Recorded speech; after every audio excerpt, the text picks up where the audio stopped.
Yeah, overall, really good preparation, I would say. Obviously, short turnaround this week, playing a very good team, but we're also in, yeah, a really good, I think, state right now overall with rhythm, with how we're training, with the gelling of the team. So feel very good going into this game. Thank you for that. We'll go with Diego. Diego, go ahead. Hey, Fabrice. How you doing? Good. Just asking a little to, expand on how you're feeling going into the game and how you felt the team prepared with the shorter time frame, it being not being so many games now, just overall with short prep time. Yeah, I mean, you have one day of training less, so you have to be very efficient with what you do at training, especially what we did yesterday. So there was a lot of information. But overall, like I think the players handled it well. I think we're really clear as to what we need to do to be successful against the game. We know their threats. We know what we need to do, but we also know our strengths and how we can hurt them. So yeah, overall, just feel very confident and calm going into the game. I mean, over the past few games, it seems like goal scoring hasn't necessarily been as big of an issue. And you just even players like Cat getting their first goal. Can you talk a little bit about how you aim to just continue that and let the ball rolling offensively? Yeah, look, I thought last game was a good side that we can play football and we can play the way we want to play. Whether it's in our build, whether it's in transition, which I thought in San Diego we were a little bit limited to. Yeah, no, I think the thing that you see with our whole team as a whole, like the quality in front of goal, is really high with the players we've brought in, but also the players that have grown in. Like, I think moving Kiki to the 9 has definitely added an element to our group and to her as well. So, yeah, it's a combination of kind of returning players, being more consistent and clear with what we want to do, especially in the final third, and then also just the quality of players that we have in the attacking third. So, yeah, I think it's a combination of a few things. But, yeah, the biggest thing is having the players play free.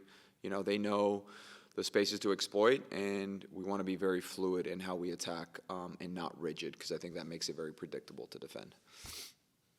And then you mentioned you've kind of been playing Kiki more at the 9 instead of further back in the midfield.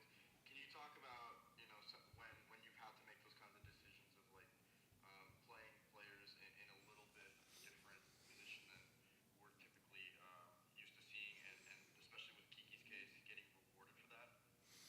Yeah, look, I think if you actually look at how the sequence of events happened last week leading up to the decision, you had, obviously we had one of our forwards out injured.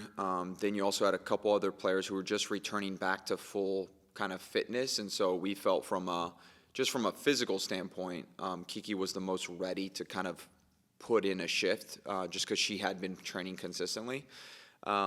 But yeah, sometimes with your gut, you just kind of got to go with things based off what you see in training, based off kind of personnel. And it's an area that we have talked about playing her there. We just never did it. And it kind of was like a perfect scenario to like actually give it a go. So everything kind of aligned well. And sometimes, these things happen. And I think she also had to step up in that moment to perform the way she did. And so, yeah, no, I think all of it kind of happened perfectly for that to work out. Awesome. Thanks for brief safe travels. Thank you. All right, guys, hold on. We're going to try something real quick.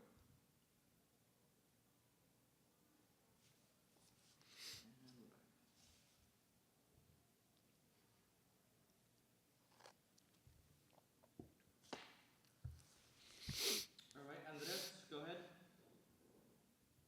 Hey, Fabrice. I just wanted to ask about Angel City. Of course, they're currently the highest scoring team in the league, and they're definitely more likely going to be bringing in a lot of heat for Houston defensively. Just wanted to ask about the importance of Maggie Graham and Danny Calaprico heading into this game.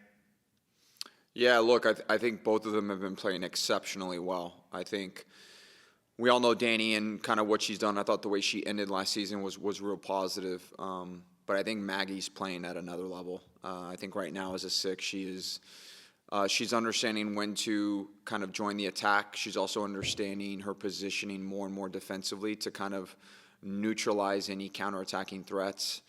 I think her vocal leadership has been exceptional. I think the way she leads by example, but also her energy is contagious and infectious in the group. And so those are a lot of things you guys probably don't see just when you just watch them.